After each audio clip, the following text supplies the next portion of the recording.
2. The Fards of Namaz. Performing ablution. Wudû, Abdast. Namaz has 12 fards, 7 of which are preconditions, that is, before beginning namaz. These conditions must exist in order for the namaz to be valid. They are called conditions of namaz. They are taharat, purification from hadas, state of being without abdast; taharat from najasat, substances which Islam prescribes as dirty; satri, covering private parts; istiqbal qibla, facing the qibla; waqt, prescribed time; niyat, intention; takbir of tahrima, beginning. 7. The existence of everything is dependent upon doing some action. This dependence can be of 5 sorts. If the action is within the essence of the thing and is one of its particles, the action is called rukn. If it affects the thing externally, it is called illat. Nikah, marriage contract prescribed by Islam, is an illat of marriage. If it does not affect a particular action, but if doing a particular action requires its existence, it is called sabab, the cause, reason. Waqt, appointed time for namaz, is the sabab, the cause, reason, of namaz. If it does not require the existence of a thing, but if the thing ceases to exist by the action not being done, it is called shart, condition.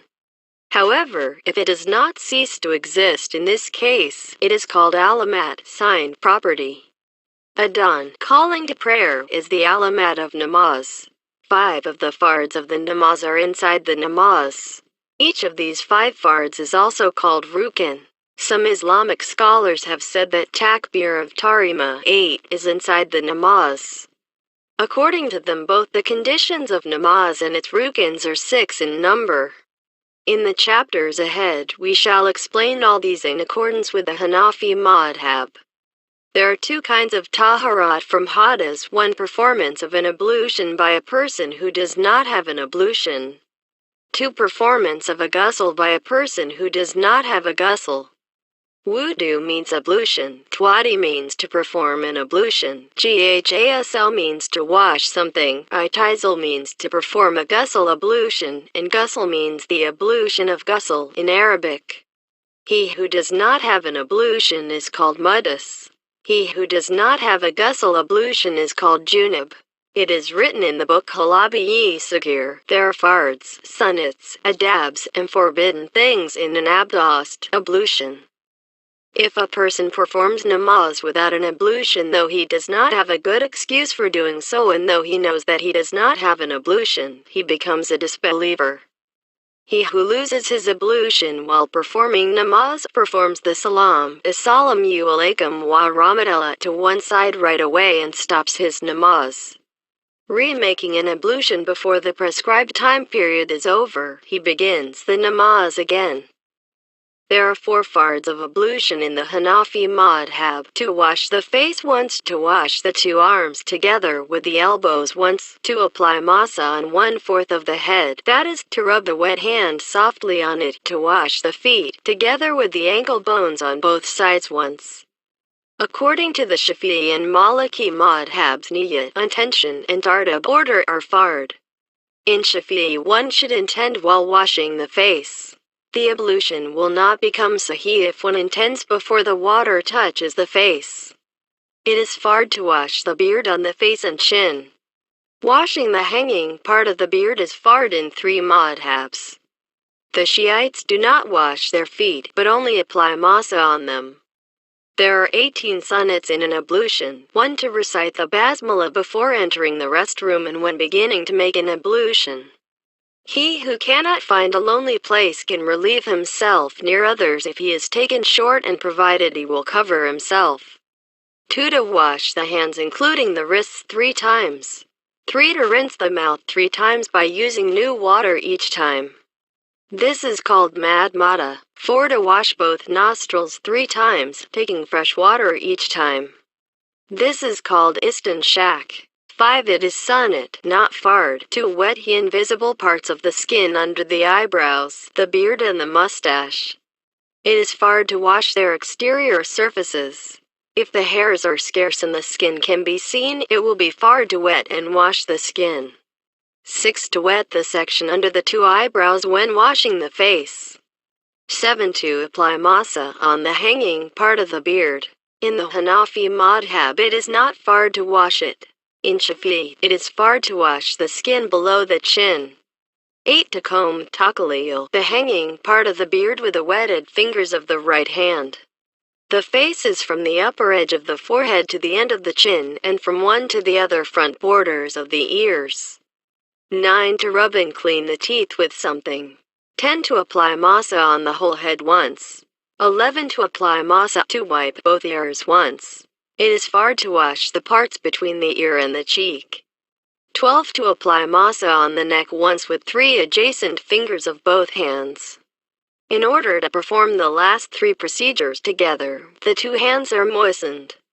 The 3 thin adjacent fingers of both hands are joined together. Their inner surfaces are placed on the beginning of the hair right above the forehead. The ends of these 3 fingers of both hands must be touching one another. Thumbs, pointing fingers and palms must be in the air, not touching the head. The 2 hands are drawn backwards, thereby applying masa on the head with those 3 fingers of each hand. When the hands reach the end of the hair in the back, the 3 fingers of each hand are detached from the head and the palms of both hands are then slightly pressed against the hair of both sides of the head and drawn forward, applying masa on the sides of head. Then, putting the pointing fingers of both hands in the ears and the inner surface of the thumbs on the back of the ears, we apply masa on the ears by drawing the thumbs downwards. Then the outer surface of each 3 thin fingers is put on the back of the neck and masa is applied on the neck by drawing them from the middle of the neck towards the sides. 13. To wash takalil between the fingers and the toes. For washing between toes, the little finger of the left hand is inserted between the toes from under them in succession, beginning with the little toe of the right foot and, after finishing with the right foot, carrying on with the big toe of the left foot. 14. To wash every limb 3 times which is to be washed. At each washing every part of the limb must be moistened. It is sunnat not to pour water 3 times but to wash it completely 3 times. It is makruh to wash more than 3 times. If one gets confused counting, one can complement the counting to 3. If in this case one counts more than 3, it will not be makruh. 15. To intend through the heart when beginning to wash the face. It is written in Ibn Abidan's book that it is sunnat mustahab or bid'ah to intend orally. And it is written in Baraka and Hadaka as well as in Ibn Abidan's book that when something is said to be sunnat or bid'ah, it is better not to do it. For this reason we must not intend orally. It is fard to intend for every worship, ibadah, in the beginning, and it is also permissible to say, Insha'Allah. It is not a necessity to intend for an oath tilawah, reading the Quran al-Karim, dhikr, adhan and while doing a certain part of a worship, such as an ablution and ghusl. 16. Tartib. In other words, to wash the 2 hands, the mouth, the nostrils, the face, the arms, then to apply masa on the head, on the ears, on the neck, and then to wash the feet successively, and not to change this order. Tartib is fard in the Shafi'i madhab. 17. Dalk, to rub the limbs washed. Dalk and mawalat are fard in the Maliki madhab. 18. Mawalat, to wash the limbs one right after another quickly. Adabs of an ablution. In this context, adab means something which causes blessings when done but incurs no sin if omitted. But to do the sunnat is a great blessing and not to do it is tanzihi makruh. Adabs are called mandub or mustahab too. The adabs of an ablution written in the book Halabi Sagir are as follows. 1. To make an ablution before it is time for namaz. Those who have excuses, 9, must make it after the time has begun. 2. When cleaning oneself in the toilet, the qibla must be on one's right or left-hand side. It is tarimi makruh to turn one's front or back to the qibla when relieving oneself or urinating. It is an adab to squat oneself down with the feet wide apart. 3. If the private parts have not been smeared with najasat, it is an adab to wash them with water. If the najasat is less than 1 dirham, which is equal to 1 mithqal, 4 grams and 80 centigrams, it is sunnat to wash. If one has been smeared with 1 dirham of it, it is wajib, and if more than that, it is fard to wash. There is not a prescribed number of washing. It is necessary to wash until one becomes clean. One does the cleaning with the inner surfaces of 1 or 2 or 3 fingers of the left hand. 4 to wipe oneself dry with a piece of cloth after washing. If there is no cloth, one must wipe with one's hand. 5 to cover oneself right after the cleaning is completed. It spoils the adab to uncover unnecessarily at isolated places. 6 not to ask for help from anybody, but to perform the ablution by oneself. If someone pours water for one without being asked, it will be permissible. 7 to turn towards the qibla when making an ablution. 8 not to talk while making an ablution. 9 to recite the kalima-i-shahada while washing each limb. 10 to recite the prescribed prayers dua of ablution. 11 to put water in the mouth with the right hand. 12 to put water in the nose with the right and to clean the nose with the left hand. 13 when washing the mouth, to brush the teeth with a miswak. While the fingers of the right hand are stretched, the thumb and the little finger hold the miswak on the lower side and the other 3 fingers hold it on the upper side. Then the miswak is rubbed gently on the teeth, 3 times on the teeth on the right side and 3 times on the ones on the left side. It should not be rubbed hard lest it will damage the teeth. When rubbed softly, it strengthens the teeth and the gums. Miswak is a span-long piece of stick cut from a branch of the tree of arak pilo, which grows in Arabia. In case an arak branch is not available, branches of olive trees or others can replace it. But not a pomegranate branch because it is bitter and will cause the things eaten and drunken to taste bitter. If one cannot find a miswak, a brush can be used. If a brush is not available either, one must clean one's teeth with one's thumb and second little finger. For doing this, the former is rubbed on the teeth on the right-hand side, the latter is rubbed on the ones on the left-hand side, 3 times each. It is not sharan, canonically, makruh to use someone else's miswak or comb with his permission, but it is taban, 10, makruh. Also, smoking is taban makruh. 14 when washing the mouth, rinse it if not fasting. It is always makruh to gargle in the throat, glottis. 15 when washing the nostrils, to draw the water almost up to the bone. 16 when applying masa on the ears, insert each little finger into each ear hole, respectively. 17 to use the little finger of the left hand when washing between the toes by inserting takalil from the lower sides of them. 18 to shift the ring when washing the hands. It is necessary and far to shift a tight ring. 19 not to waste water though it may be plentiful. 20 not to use too little water so as to appear rubbing with oil. During each of the 3 washings, at least 2 drops of water must fall from the place washed. 21 after using a container for ablution, to leave the container full of water. One should put the ewer in its place with its mouth pointing towards the qibla. Any other traveler who wants to perform the namaz can easily determine the direction of the qibla by way of the ewer's mouth. 22 to recite the prayer dua Allahumma ja'alni manata waban after or during the ablution. 23 to perform 2 rakats, units, of namaz called subah after an ablution. 24 to make ablution though one has an ablution. In other words, after performing one namaz, renew your ablution for the next namaz. 25 to clean the inner corners of the eyes and clear away the dried mucus in the eyelids when washing the face.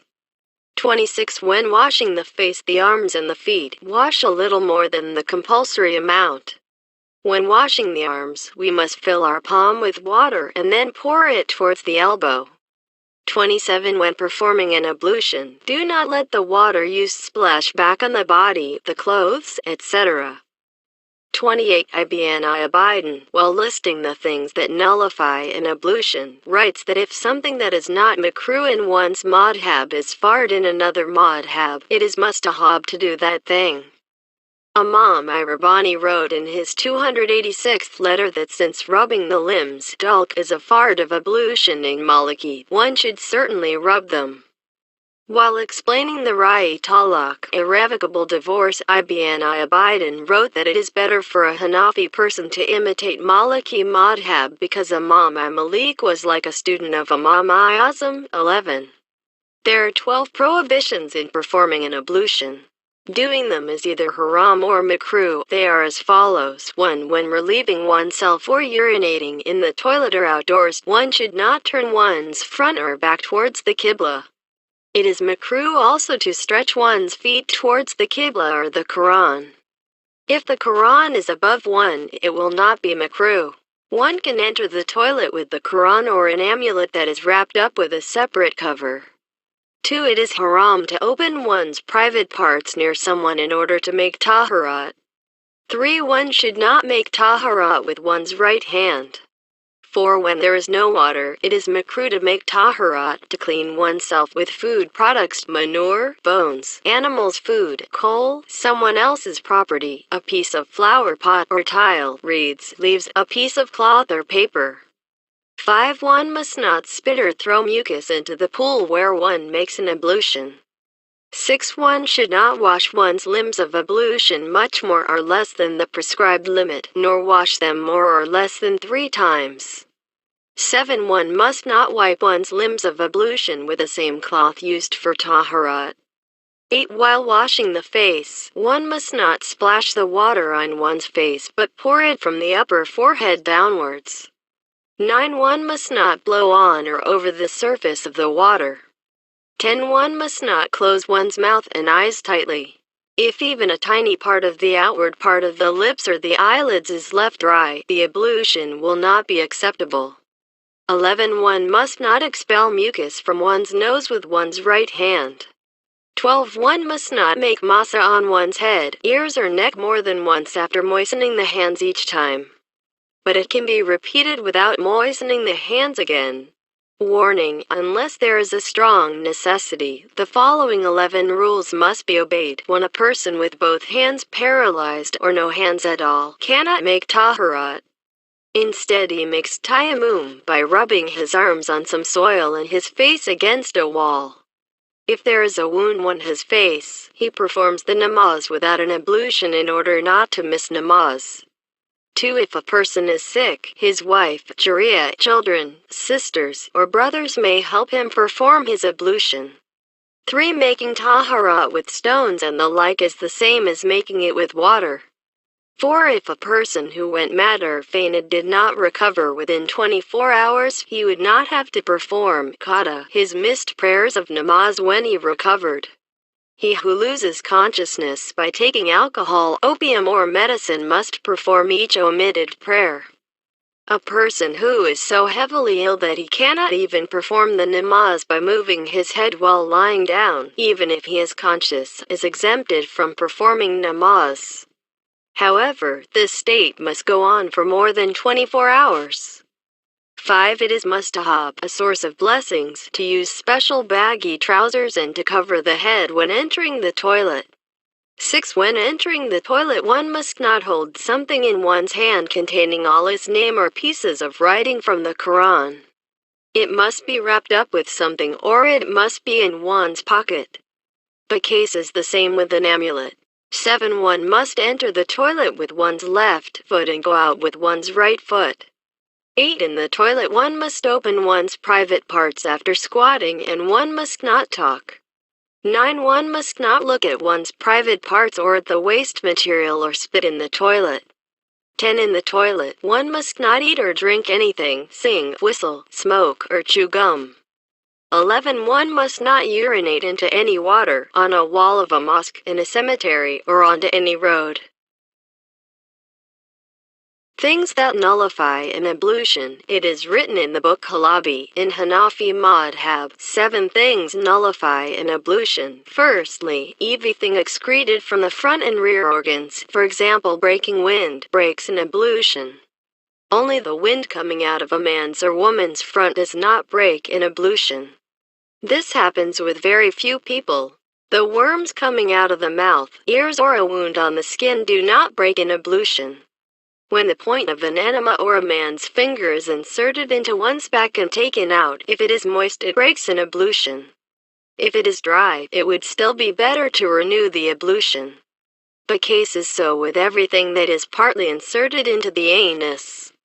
If something is inserted and taken out wholly, it breaks both in ablution and a fast. If a person's hemorrhoids come out and he drives them back in with his hand or with something like a cloth, his ablution will be broken. When a man puts some oil in his urethra and it flows out, it does not break his ablution according to Imam Azam. When a woman applies vaginal lavage, the liquid that flows out breaks her ablution. It is permissible for a man to insert into his urethra a small natural cotton wick lest he will release urine inadvertently. In case there is suspicion of leakage, it is mustahab for a man to do this. But if he sees that it prevents leakage, it will be wajib for him to use it. Synthetic cotton is not advisable. Unless part of the cotton remaining outside is moistened, his ablution will not be broken. And if the cotton is dry when it is taken out, the ablution will not be broken either. So is the case with the piece of cloth called kursif which women insert in their front. But if a woman puts it on the crevice instead of inserting it, it breaks her ablution when its inner surface is moistened. If the cotton is put in wholly, it breaks the ablution if it is wet when it is taken out. A piece of natural cotton that has been inserted into the back and which is lost breaks an ablution even if it is dry when it comes out. It is mustahab for virgins to use kursif only during menstruation and for those who are married or widows to always use it. If a person finds feces or urine stains on his underwear after istinja, cleaning oneself after urination or defecation, he must put a long piece of cotton between the buttocks and thus cover the anus and, before performing an ablution, he must look at the cotton and put it back in its place if it is clean or change it if it is dirty.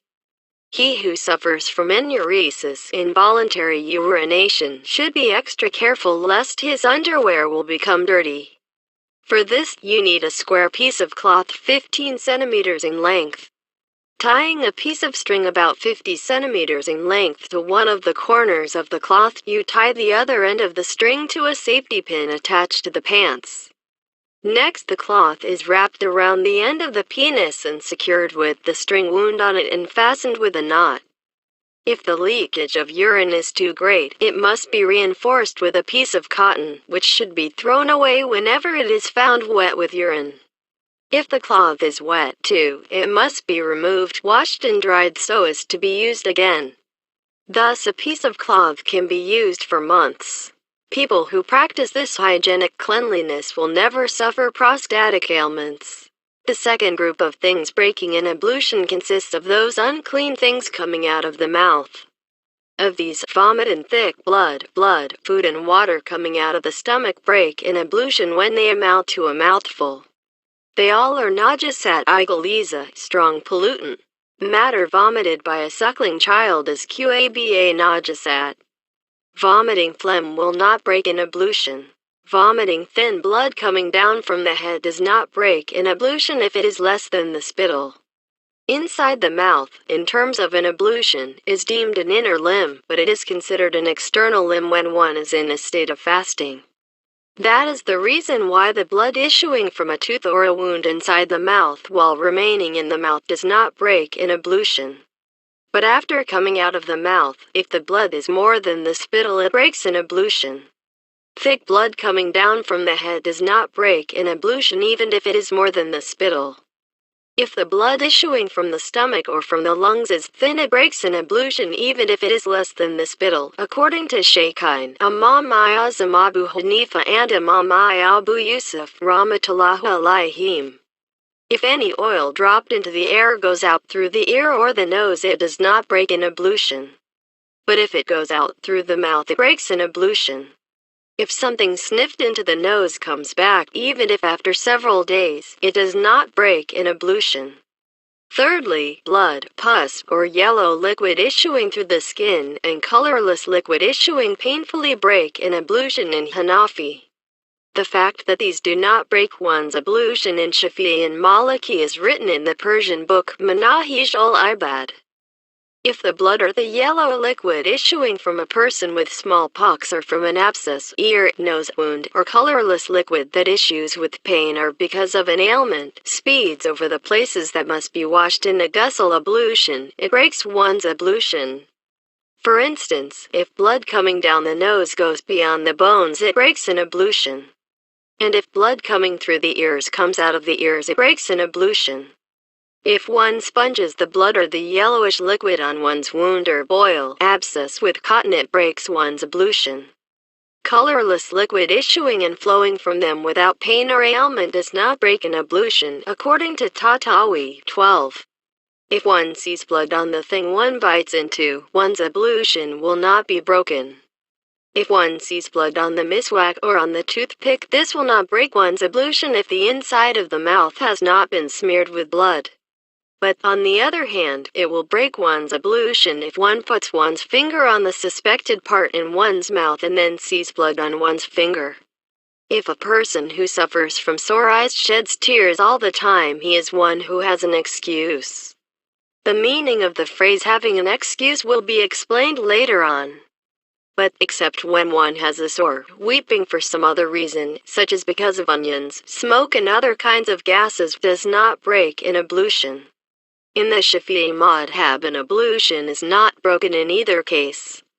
A woman suckling her child does not break her ablution. Sweating, no matter how much, does not break an ablution. Liquid coming out of the ears, navel or nipples because of some pain breaks an ablution. A leech sucking too much blood breaks an ablution. Harmful insects such as flies, mosquitoes, fleas and lice do not break an ablution even if they suck a great deal. A little blood on the skin that does not spread, blood which is formed in the mouth and which is not a mouthful, and a little vomit that is thrown up do not break an ablution, therefore they are not an najas, religiously dirty. The fourth cause that breaks an ablution is to sleep, in all the four madhabs. In Hanafi, sleeping in a position that will leave the anus loose, such as by lying on one's flank or back or by leaning on one's elbow or on something else, will break an ablution. If one does not fall down when the thing on which one leans is taken away suddenly, one's ablution is not broken. Sleeping in namaz does not break an ablution. Sleeping by drawing up the legs and putting the head on the knees does not break an ablution. Sleeping by sitting with the feet on one side does not break an ablution. If a person sleeps by erecting one of his shanks and sitting on the other thigh, his ablution will break. Sleeping on a bare animal does not break an ablution, provided the animal is going uphill or on a level road. Sleeping on a saddle and panel does not break an ablution in any case. Fifthly, fainting, going crazy, or having an epileptic fit breaks an ablution. Being as drunk as to waver when walking breaks an ablution. Sixthly, laughter during namaz with rukus and sajdas breaks both the namaz and the ablution. But it does not break a child's ablution. Smiling in namaz breaks neither the namaz nor the ablution. When heard by those who are near one, it is called laughter. When one does not hear one's own laughing, it is called smiling. If no one but the person who laughs hears it, it is called dak, which breaks the namaz only. The seventh cause is mubasharat fahisha, that is, when a man and woman physically rub their private parts sa'atan on each other. In this case, the ablution of both the man and woman is broken. In Hanafi, touching a woman's skin lustfully does not break an ablution. Cutting one's hair, beard, mustache or nails does not break one's ablution. It is not necessary to wash the places cut. It is written in the Persian explanation of Fiqh Gadani, cutting the nails does not break an ablution. It is mustahab to wash the hands. Peeling of the skin on a wound does not break it, either. Any cracks on the skin must be washed when making an ablution. If one cannot put water on it, one makes masa. If masa is not possible either, one may omit it. If one has put some ointment on a crack on one's foot, one washes over the ointment. If washing will harm the crack, one makes masa over it. If the ointment drains off after washing, one washes under it if the wound has healed. If it has not healed, one does not wash it. See Chapter 5. If one has wounds on both hands and if washing will be harmful, one makes tayammum. If one hand is healthy and uses it for ablution.